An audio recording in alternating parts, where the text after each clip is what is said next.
అని తర్వాత వీళ్ళందరూ వంశీ వీళ్ళంతా ఆయన కమ్యూనిటీకి సంబంధించిన వాళ్ళు, ఆయన క్యాస్ట్కి సంబంధించిన వాళ్ళు, వీళ్ళు అందంగా ఉన్నారని ఆయన తొక్కయ్యాలనుకుంటున్నారు. ఇప్పుడు అది చూస్తే ఆయన అందంగా ఉన్నాడని ఎప్పుడైతే స్టేట్మెంట్ ఇచ్చారో ఈ రాష్ట్రంలో ఉన్నటువంటి ట్రాన్స్జెండర్స్ చాలా ఆనందపడ్డారు. మాకు ఒక నాయకుడు దొరకబోతా ఉన్నాడా ఏంటి అని. ఈ తిక్క పిచ్చి మాట్లాడి ఒక మాజీ ముఖ్యమంత్రి హోదాలో అతను వైసీపీ అధినేతగా ఆ విధంగా అందాల పోటీలు, అందాలు ఏంటంటే అక్కడ అతని మైండ్, అతను లండన్ పోయి వచ్చిన దగ్గర నుంచి మందులు మారినాయండి, దాని సైడ్ ఎఫెక్ట్స్ తీవ్రంగా కనపడతా ఉన్నాయి. ఈ పోసాని కృష్ణమురళి వ్యవహారం వచ్చేటప్పటికండి ఏ విధంగా దిగజారిపోయాడో, వీళ్ళ ట్రాప్లో పడి ఏ విధంగా నాశనం అయిపోయాడో, సినీ జీవితము, ఆరోగ్యం అంత ముందే పోయింది అతనికి.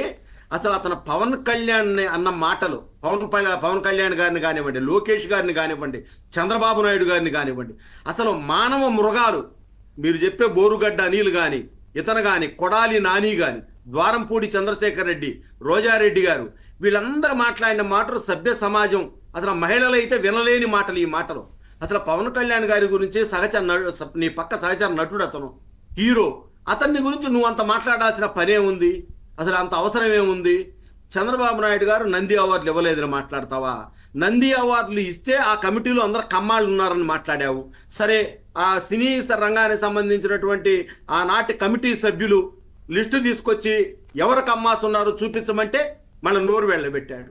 ఇంత నీచానికి దిగజారాల్సిన పని కృష్ణమురళికి ఏమొచ్చింది?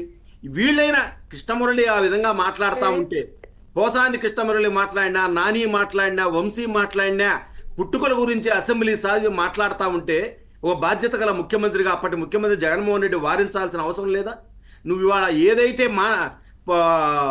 ఈ విధంగా మానసికమైనటువంటి ఒక క్రూరమైనటువంటి నవ్వుతా నువ్వు అసెంబ్లీలో వికటాటహాసం చేస్తా నువ్వు గర్వంగా ఫీల్ అయ్యావో, ఇవాళ నీ పరిస్థితి ఏంటి? ప్రజలకిచ్చిందే జగన్మోహన్ రెడ్డి కదా. అవునమ్మా, మాట్లాడిచ్చిందే.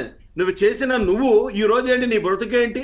నీకు పట్టుమని డజన్ సీట్లు రాలా, ఇవాళ అసెంబ్లీ మొహం చూపెట్టాలి. అదేమంటే లేని ప్రతిపక్ష హోదాని కోరుతా ఉన్నావు, నాకు ఇవ్వండి అనేదో పిల్లాడు చాక్లెట్ కోసం మారం చేసినట్టుగా కింద పడి దొల్లాడుతున్నావు, నాకు కావాలి అని చెప్పేసి.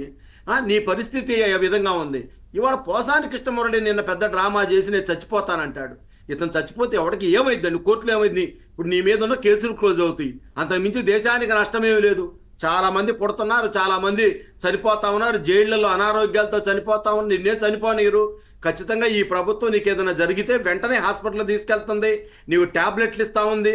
నువ్వేదో గత ప్రభుత్వంలో లాగా గోడలు దూకి ట్యాబ్లెట్లు ఇవ్వకుండా నేను తీసుకురాలా. మీ మిస్సెస్ చేత సంతకం పెట్టించుకొని నోటీస్ ఇచ్చి నీ మందులన్నీ వేసుకొని నువ్వు బట్టలన్నీ వేసుకున్న తర్వాతే, నువ్వే కాదు ఇలా మాట్లాడిన వాళ్ళు కానీ అవినీతి ఆరోపణ ప్రతి ఒక్కళ్ళని కూడా చట్ట ప్రకారం తీసుకొస్తా ఉన్నారు. మీరు ఎందుకో పరిధులు దాటి ఆ రోజు గుర్తు రాలేదా? ఆ రోజు చట్టాలు లేవా? ఆ రోజు నీ నోరు ఏమైనా అసలు కంట్రోల్ అయిందా? పుట్టుకల గురించి మాట్లాడతావా? పవన్ కళ్యాణ్ గారి తల్లిదండ్రుల గురించి మాట్లాడతావా? చంద్రబాబు నాయుడు గారు 74 ఏళ్ల వయసులో లోపల నాకు ఆరోగ్యం బాగాలేదు, నాకు స్కిన్తో ఇబ్బంది ఉంది, దోమలు కొడుతున్నాయి అని అడిగితే ఇతను మాట్లాడుతూ ఉన్నాడు, మిమిక్రీ చేసి మాట్లాడుతూ ఉన్నాడు.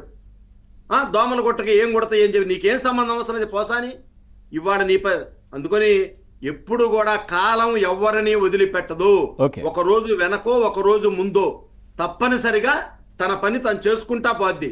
ఇవాళ నువ్వు నీ మీద ఏమేం కేసులు ఉన్నాయో అన్ని కోర్టు పరంగానే జరుగుతూ ఉన్నాయి. ఇక్కడెక్కడా కక్ష సాధింపు లేదు. కక్ష సాధింపు చర్య అంటే గనక నీకు 3rd డిగ్రీ ఉంటుంది. వైకాపా ప్రభుత్వంలో గనక ఎంపీ రఘురామకృష్ణరాజు గారిని ఏ విధంగా 3rd డిగ్రీ ఉంటుందో ఆ విధంగా ఉంటది.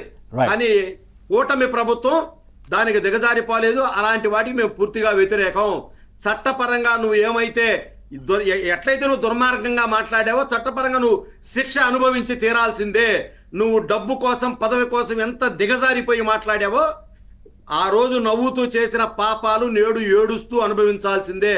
నువ్వు ఆత్మహత్యలు చేసుకుంటానంటే కుదరదు. ఏదో వెనక సామెత ఉంది, ఎవడో వచ్చి నాకు తల్లిదండ్రులు లేరండి, ఎవరు లేరు, నా తల్లిదండ్రులు కూడా చనిపోయారు, నన్ను దయచేసి వదిలిపెట్టండి దండం పెట్టాడంట జడ్జి. వాడు చంపేసిన తల్లిదండ్రులు చంపేసిన కేసులో మొత్తాయి వాడు.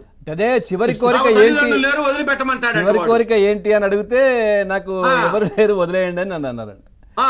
పోసాని కృష్ణమురళి కూడా అదే బాపతి. ఇతను ఇప్పుడల్లా బయటికి రాకూడదు.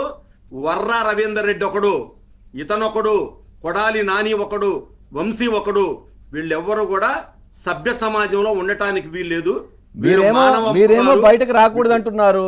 ఆ తర్వాత అక్కడ ఉన్న అధికారులు కావచ్చు, కొద్దిమంది మీ పార్టీకి సంబంధించిన ముఖ్యులు కావచ్చు, కొద్దిమంది ఏదో ఆ బయటనైతే కామెంట్స్ వస్తా ఉన్నాయి, ఇంకా సహకరిస్తున్నారు వాళ్ళకు అని. ఏ లేదు సార్, ఇది అధికారుల మీద ఒక బ్లాక్ మెయిల్ చేయడానికి వాళ్ళ అధికారుల పేర్లు ఉపయోగించుకుంటా ఉన్నారు. ఆ అధికారి మావ సహకరిస్తున్న జగన్కి ఇది వెన్నతో పెట్టిన విద్య కనిపిస్తున్నాయి కదా సార్. చర్యలు వాళ్ళు చేసే చర్యలు కావచ్చు, వాళ్ళకు వచ్చే విధానం బయటకు కనిపిస్తా ఉన్నాయి కదా. ఇప్పుడు ఇక్కడ అల్లు అర్జున్ గారు రిమాండ్ లో, అల్లు అర్జున్ గారు ఉన్న సమయంలో సాయంత్రం ఆయనకు టైంకు చేరుకోకపోతే ఏది బెయిల్ పేపరు, ఆయన అందులోనే ఉంచి నెక్స్ట్ డే పంపించారు. కానీ ఈయన 2 సార్లు బయటకు వచ్చారు. ఎట్లా